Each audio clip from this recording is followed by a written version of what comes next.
C'est vrai, mais peut-être de l'avoir mis tout nu en face de moi me donnait une forme de, comment dire, d'assurance. Hein, on était à égalité, toute proportion gardée dans tous les points, à tout point de vue. Mais ce que je veux dire, c'est que c'est un jeu, c'est assez ludique. Hein.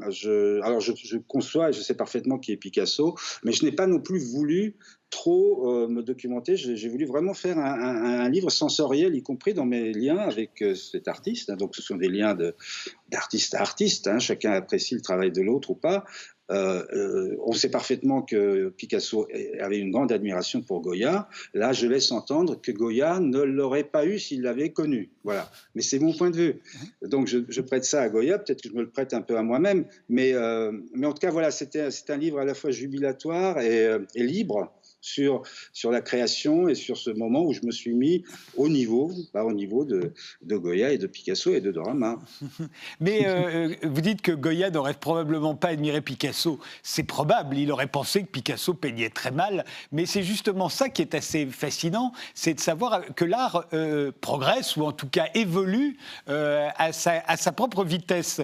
La peinture abstraite vue par un peintre du début du 19e siècle, c'est incompréhensible. Et la peinture de Picasso est incompréhensible pour Goya.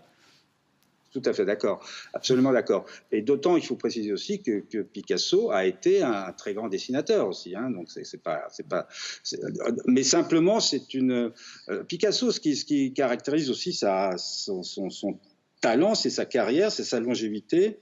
C'est son côté social aussi, hein. Il a su en jouer et c'est sa liberté quelque part. Faire exploser les codes avec autant d'audace, effectivement c'est peut-être sa meilleure création et c'est énorme. Vous-même,